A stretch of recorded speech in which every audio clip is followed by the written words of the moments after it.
So, Sean, after secondary school, you went into journalism. Well, I did, yeah. I didn't go back to college after my illness. I was 3 months in Merlin Park Hospital, and when I came out, I kind of decided I wanted to stay at home.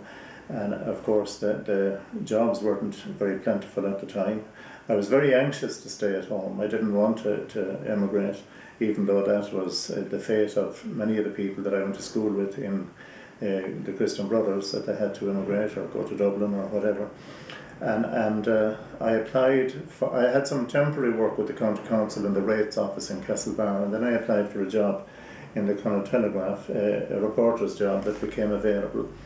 And I did that for a few years, and then a job became available in the Western People when the late Tony Lavelle, who was the Westport area representative for the Western People, when he retired, I was offered that job, and I was with the Western for quite a number of years. And then when Joe Berry and Joe Berry led a group of local business people to take over the Mayo News, I was asked at the time if I would come in as editor, and I did that. What year was that about? That was in 1987, and I was there for the best part of 20 years, and that was a real challenge, but I enjoyed every day of it. And I'm glad that the paper is still, despite the harsh economic times of the past few years, the paper is going reasonably well, and hopefully will continue to go well long into the future. In 1892 it was set up, and in 1992, 5 years after I came in, we celebrated its 100th birthday, and we had some good times and plenty of challenges. And journalism is an interesting. I always saw the paper as kind of the voice of the community. It belonged to the people, and we have a good circulation in Mayo and in North Connemara, and of course we have a good immigrant readership as well. And you always felt that the paper belonged to these people, and that they felt that they almost had a part ownership of it. It was theirs if they wanted to use it in any constructive way.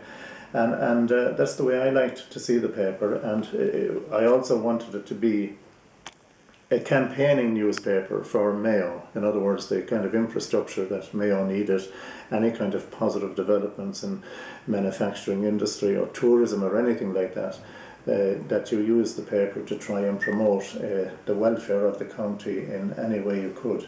And I saw it. And I saw the paper in that context. Sadly, when you're running a newspaper, you can't confine it to being a good news medium.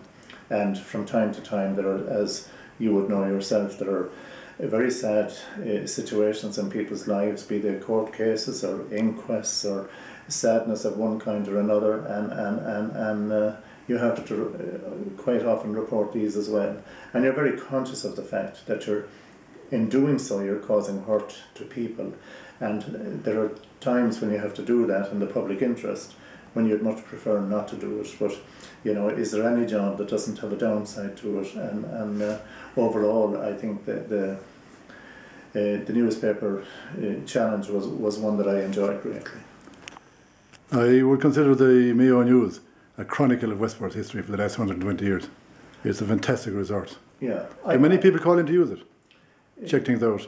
Yeah, oh yeah. There's a full, apart from it being on microfilm in the County Library, there are fairly complete files downstairs as well, and a lot of people come from time to time, especially people looking for their roots and all of that. But people that want to check out events that happened up as far back as 100 years ago, and of course the paper is now 120 something years, or 120 years almost, and it is a great resource. It has chronicled events right across, many events, Westport being its main circulation area, but right across Mid and West Mayo, and right out to North Connemara, and right down into Clifton. And it's a great resource there, and I hope that it'll be always there for people to use as a resource. You must have seen huge technological changes in the media, in the print industry.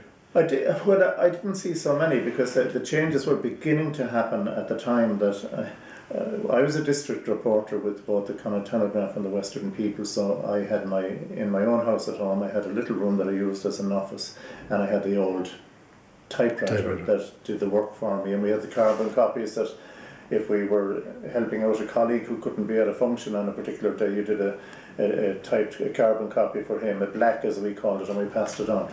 But then of course when the computer age came and new technology came, there were huge changes in the whole printing industry. And just before commenting on that, could I just say in passing that people like the late Jerry Bracken, who was editor of the Mayo News and was succeeded by Martin Curry, they put huge work, they and the people who worked in the paper at the time, they put huge work into keeping it afloat at a time when there was no technology available to them, when it was just the old, what we call the hot press systems. And you know, they more than anybody else deserve credit for keeping the paper afloat and ensuring that when it was eventually taken over by the late Joe Berry and his business colleagues, that it was ready to be geared for the future with the new technology, computer technology. And I mean, it's unbelievable now that we can make a page on screen now, and it's with the printers above in Mullingar, in Westmeath, in minutes. And I remember from time to time when I took over first, if an occasion was happening in Dublin with the Mayo connection and we wanted a photograph of it, we'd be arranging for the photograph to be taken. We'd then be trying to get the photographer to put it on the train to Westport and try and get it down as quickly as we could so that we could include it in the paper. Now, you can, as you know yourself, the photograph can be taken in Dublin at 6:05 and it can be in the Mayo News at 6:10, and that's a phenomenal change. And it, like a lot of technology, it meant that some jobs went in the process, but others were created. And you know, it's. I remember I was on the Urban Council for a lot of years, and I remember a manager saying to us one time that when these new computers that were being talked about became a reality, that paper as we knew it would disappear. And I mean, I've never seen more paper since computers became a reality. But, it's very slow to happen, isn't it? That paperless office. Yeah. It still hasn't matured. Yeah, yes, indeed.